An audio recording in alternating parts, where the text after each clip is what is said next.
This super looking car is the new Citroen C5 X. But what are we actually looking at here? Is it a big traditional saloon car? But with that elongated rear end, it has to be an estate car, surely. That raised ride height would imply it's also a crossover. In actual fact, it's all three of those things. So, is this car a weird concoction of all of those types of car? Is it a little bit confused? Does it have an identity crisis? Or is Citroen onto something very clever? Well, that's what I'm going to find out in this review. For many more reviews like this, please do consider subscribing to my channel. If you've got a question about this car, drop it in the comments box below. And if you like this video, give it a little thumbs up.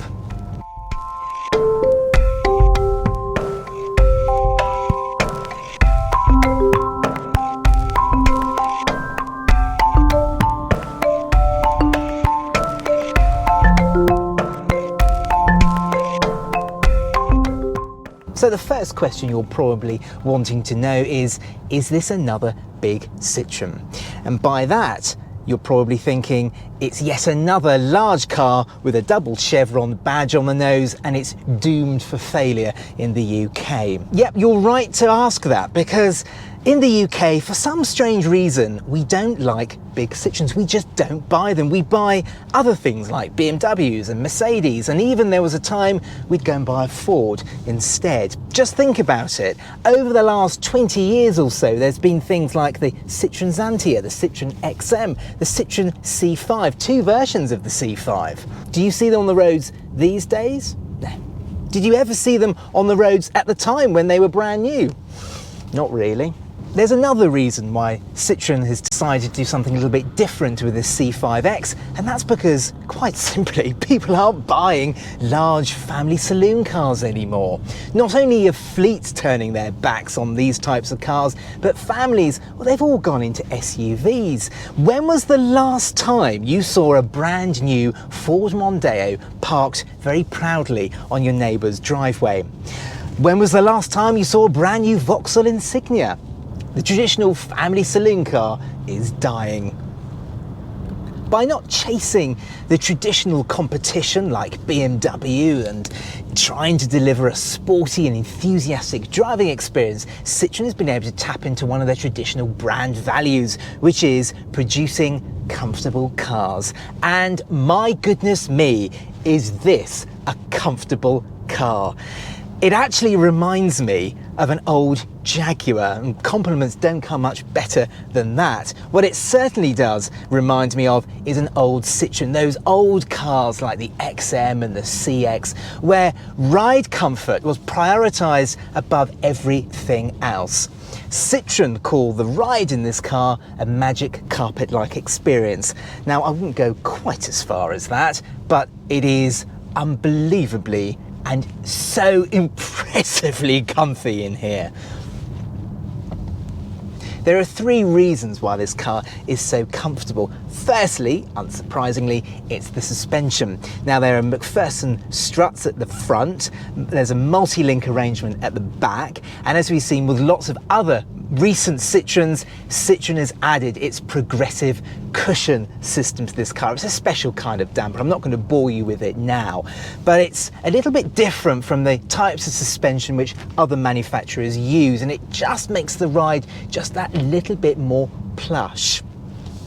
The second reason are the tyres. Now, Citroen has fitted big 19-inch wheels to give this car a bit of standing, a bit of character, a bit of charisma when it's parked up by the curb.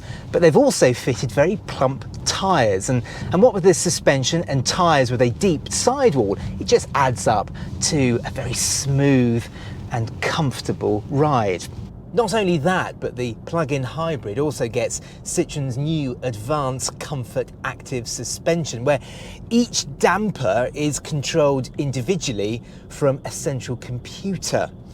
So when you're in hybrid and EV mode, the dampers are just in their normal setting, but put the car into sport and comfort mode and the dampers start working their wizardry. It really is a clever system and delivers an absolutely stunning ride. The last reason why this car is so swish are the seats. As we've seen in a lot of other recent Citroens, they're part of Citroen's advanced comfort program. So you get comfortable suspension and these sort of sofa-like seats. These seats aren't designed to hug you when you're hurling your car around the Nürburgring. They're designed to offer the maximum amount of comfort on long journeys, and my goodness me, they really do. Even within the first 100 metres, you realise you're driving something that isn't the norm here. And honestly, you would swear this car costs twice the price in terms of ride comfort and ride refinement. Speaking of prices, the C5 X starts at a very reasonable £27,000 up to a very hefty 39 grand. Equipment levels are good with LED headlights, the comfy seats, sat-nav, parking sensors front and rear, and a reversing camera all being thrown in as standard. Whilst the suspension comfort may remind me of an old Jaguar, the handling certainly doesn't remind me of a Jag. This is soft and wallowy by the bucket load, and it's all the better for it, to be perfectly honest with you. Now, I could start hurling this car around these tight, twisty roads high above Barcelona. We're in the hills, it's very lovely up here, but once I start doing that, it all starts to get a little bit queasy. Yes, you can throw this car around and it hangs on quite gamely actually, but it's not really what this car is about. It's all about just easing back and just enjoying the ride.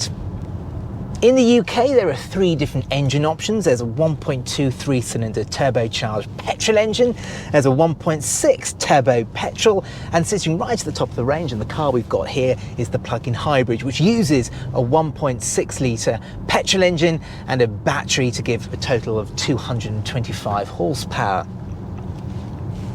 This car will primarily appeal to fleets and company car drivers thanks to its low CO2, 31 grams per kilometre, and its pure electric range, 31 miles, once the batteries are fully topped up. Now, this particular powertrain is used in a number of other Peugeots and Citroens, namely the Citroen C5 Aircross, the SUV that's on sale, and it's a very sophisticated powertrain. It neatly flits between petrol and electric power when the car sees fit. I can override that by going into the drive mode. I can put it and lock it into electric mode should I wish, and then I can put it into sport mode where I get the full amount of power from the engine and the full amount of power from the electric motor. And yeah, and when you do that, the petrol engine really does kick in and it all gets a little bit raucous and the gearbox doesn't quite know what it's doing. But really, this isn't a sports car, is it? It's probably better just to keep it in comfort mode or in hybrid mode and let the car do its business. And I'll keep banging on about ride comfort, but this car is so amazingly soft, and it's nice to see a manufacturer prioritising one feature. They're not chasing everybody else. Citroen has decided there's no point trying to build a car to beat BMW. Citroen have tried that in the past with the Mark II C5 from the mid-2000s, and that car was even marketed as a German car, yet it had a French badge on the nose. The new Citroen C5, unmistakably German. Made in France. Talk about a change in direction. Citroen have just gone back to what they know best, and that is building comfortable and refined cars. It's probably about time that you had a good look around this car, so I'm going to stop just about here and let you have a look round. Right then, let's take a look around then. So, first off, let's talk about the design. I think it's a really nicely designed dashboard. It's nice and high up. If I get down to sort of my eye level, the dashboard itself is very set away from you, very high up. It's an interesting design, actually. We've got this sort of very strong horizontal element here with this ambient lighting that makes the dashboard sort of float. And the sort of wood kind of trim, it's sort of wood, I'm not entirely sure, I think it's wood, runs along the bottom there and extends into the doors. The quality in here really surprises me, actually. I know we're getting used to very quality like Citroen and Peugeot interiors, but this is really nice. Nice squidgy plastics on the top of the doors and on the top of the dash as well. And then lower down we've got this very interesting sort of chevron stitching. This is sort of like a plastic leatherette kind of material. Again, that wood trim. And then we've got these little liners in here with this sort of, again, another chevron pattern, which is a nice little touch. And then over to the centre console here, we've got, look, physical air conditioning controls. Yes, thank the Lord. Thank you, Citroen. Proper knobs and buttons there, exactly what we like. Roll this back, you've got your wireless charging pad there. There's a 12-volt socket and a USB-C charging port there. Citroen have kindly given us some nice little French tunes to listen to today. We'll stick that back in there. And then to the centre console here, we've got a couple of cup holders. You've got obviously your gear selector here, B extra brake regeneration, your drive mode switch here, a little cubby here, perhaps to stick the key in should you wish. And then under here, another little cubby with another little USB-C. And again, look at these seats, lovely and squishy. And you can actually control the seat here. So if you're carrying somebody in the back, the driver can control this seat to perhaps give them a little bit more knee room. Let's talk about this infotainment system then. So I've got it currently set on the nav and on the electric setting here. So at the moment I've just switched it over to maximum, so the engine is constantly charging the battery, but you can change that to minimum if you wanted to switch that off. We're in the home mode at the moment. If I want to go to the main menu, I use my 3 fingers like that, and there we go. And then I've got all my different settings and all kinds of stuff. Don't be fooled though, this is Citroen's and Peugeot's main infotainment system. It's just that this time round in the C5 X they've given a bit of a facelift. Having said that, whilst it does look a lot better, it is a little bit easier to use actually, and it's nice screen, nice clarity to it, and because it isn't a super shiny screen, you don't get those annoying fingerprint marks. Let's take a look at the glove box. Yep, that's of a good size, goes back a long way, very deep. And then the last thing I want to mention, a bit of an odd thing, I know, but take a look down here. Of course, you've got your aluminium pedals, but look at the size of that footrest. Look, probably could take size 12 boots. Absolutely enormous. And of course, it just sums up this car, isn't it? Relaxing, and it's a big tourer at heart. In the back then, and there is tons of space here. That seat is set up in my driving position and there is loads of knee room. One thing is really good is the headroom. Because this has got an extended roof line, headroom is very generous. And even with this sunroof, they've actually carved out a bit of room in the roof there, so your head has got loads of space and you don't sort of feel very cramped, but loads of space. Drop down armrest with a little ski hatch as well, which is nice, so you can go on your European and continental holidays. Perhaps you're going skiing. A couple of cup holders and another little cubby there. Isofix points, they just zip open like that, and then you can attach your child seats. And then a couple of USB-C charging ports. And there's only a small little step in the floor, so you can fit 3 people back here. The middle seat passenger is a little bit, or their seat is a little bit raised, but not too much. You could fit 3 people back here. In the back, and first off, I just want to mention this little spoiler. I think it's quite a nice little touch, although you might note there is no rear windscreen wiper, so a little bit hard to classify this as an estate car. But anyway, let's open up the tailgate. Electric as you would expect. And yet you don't get an estate car sized boot, especially because of the height here, but it's still of a very good size. You get these runners on the floor here. That looks very expensive, very premium, doesn't it? Not a huge amount of space under here because you've got the plug-in hybrids or the gubbins under here, but there's enough space for your warning triangle and your tyre kit and what have you. Few extra little cubbies as well. Talking of cubbies, there's one on the right hand side here, little 12-volt socket, and you can easily fold down the rear seats with this little latch. That's that one, and then tug on this one over here, and that's the other seat.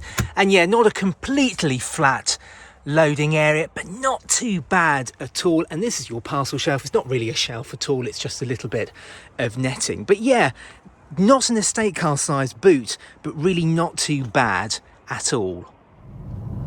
This is a nice touch, the head-up display. Now, once you get above a certain price point these days, the head-up display is often thrown in free of charge, or it's a relatively inexpensive cost option.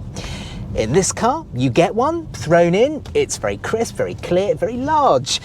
That's not the thing that makes me smile though. It's the way you control it. Now, quite often I tend to get into lots of cars and head-up display is always in the wrong sodding position.